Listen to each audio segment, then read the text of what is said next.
தமிழக அரசியலில் புதிய ஆட்சியான தாவேக அரசு அமைந்ததில் இருந்து பல நிகழ்வுகள் நடந்து கொண்டேதான் இருக்கிறது. மாற்றத்தை தருவோம் என பேசியவரும் தன்னோட பவரை மீறி எதுவும் நடக்காது என மேடையில் பேசிய முதல்வர் விஜய் இன்று ஆட்சி பொறுப்பேற்ற பிறகு அதெல்லாம் கருத்தில் கொள்ளாமல் இருப்பதாகவும் முதல்வரை தவிர பலரது தலையீடுகள் இருப்பதாகவும் சாமானியர் ஒருவர் தெரிவித்திருக்கிறார். மேலும் சிங்கப்பெண் அதிரடிப்படை என்பது எல்லாம் கண்கட்டும் வித்தையாக இருப்பதாகவும் திமுக அதிமுக ஆட்சி காலத்தில் இருந்ததைத்தான் தற்போது தாவேக அரசு ஸ்டிக்கர் ஒட்டி கொண்டு வந்திருப்பதாக கூறி தற்போதைய அரசு பற்றி புட்டு வைத்திருக்கிறார். இந்த வீடியோ தற்போது சமூக வலைதள பக்கங்களில் வைரலாகி வருகிறது. முதலமைச்சர் வந்தவனே அவர் என்ன சொன்னார்னா, ஒரே செக்டார் தான், பவர் செக்டார் நான் மட்டும்தான். ஆனா இங்க அப்படி தெரியலையே, ஒவ்வொருத்தரும் ஒவ்வொரு பவர் செக்டாராகவே இருக்கிறாங்களே. இவருக்கு தெரியாமவே நம்ம கோட்டையான அவரு கொஞ்சம் பேர் அவரு பொன்னாடை போட்டு சேர்த்திட்டு இருக்காரு. ஒரு பக்கம் கீர்த்தனா அம்மா தொழில்துறை அமைச்சர், அவங்க பாட்டு பாடி டான்ஸ் ஆடுறாங்க. அப்புறம் ஏதோ ஒரு நிகழ்ச்சிக்கு வந்தப்போ இப்போ பத்திரிகை மீட்டிங்லாம் கிடையாதுன்றாங்க. அதுக்கப்புறம் நிர்மல் குமார் அவரு அந்த அமைச்சர் என்ன சொன்னார்னா, இந்த மாதிரி என்ன போடாது ஹார்ட் டிஸ்க் இதை காணாமல் போச்சுன்னாரு. அதுக்கப்புறம் கிடைச்சிது, ஆனால் அதுல எந்த ப்ரூஃப் எல்லாம் அந்த மாதிரி எதுவும் இல்லை. இது என்ன உண்மைன்றத நேருக்கு நேராக மக்கள்கிட்ட சொல்லிட்டாங்கன்னா அவங்க ப்ரிகாஷன் ஏதாவது எடுத்துக்குவாங்க இல்லையா? வேற என்ன சொல்ல முடியும் சொல்லுங்க? இவங்க இதை கத்துக்கிட்டு தான் நாங்கள் பேசுவோம்னு சொல்றாங்க. சரி, நீங்க அதுக்கு அவகாசம் கொடுத்தாச்சு, சரி நீங்க பண்ணுங்க. ஆனா இருக்கிற உண்மையை சொல்லிடுங்க. மக்கள் உங்களை கேட்டு வந்தாங்கன்னா, இந்த மாதிரி இருக்குது, இந்த மாதிரி பிரச்சனையா இருக்குது, சரி பண்ணிடுறோம், கொஞ்ச நாள் எங்களுக்கு டைம் கொடுங்க அப்படின்னு அவங்க வேலையை பார்த்து நம்ம போயிடுவோம். ஏன்னா அவங்க ரொம்ப கஷ்டப்படுறவங்களா இருக்கிறாங்க.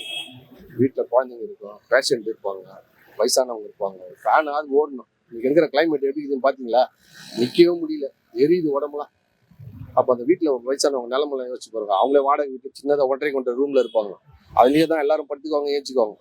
அந்த ரூம்ல இருக்க கஷ்டம் தானே யோசிச்சு பாருங்க. ஆண் பெண் வேலை செய்யற துறையில 1-2 பேர் திருக்கணுங்களா தான் இருப்பாங்க. அது எந்த துறையை நீங்க எடுத்துக்கினாலும் சரி, அது இந்த டிபார்ட்மெண்ட்டுன்னு இல்லை, நீங்க எந்த செக்டார்ல போய் பார்த்தாலும் அந்த பிரச்சனை இருக்க தான் செய்யும். புரியுதுங்களா?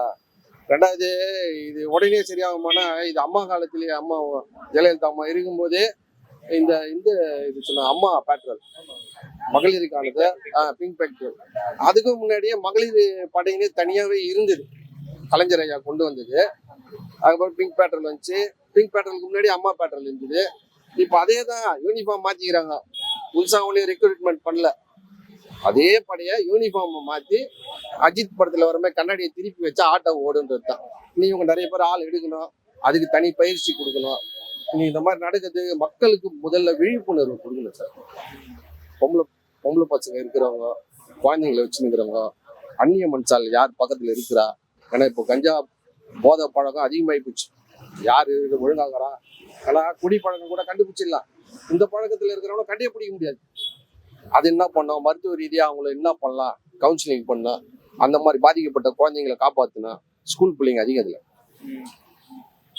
இதெல்லாம் அரசாங்கம் இதெல்லாம் ஸ்டெப் எடுக்கணும். பெரிய ப்ராசஸ் சார் இது. இது இன்னைக்கு நேரத்து இல்ல. கொம்பை விட்டாங்க வாழை பிடிக்கிறாங்க, கொம்பு விட்டு வாழை பிடிக்கிற கதை.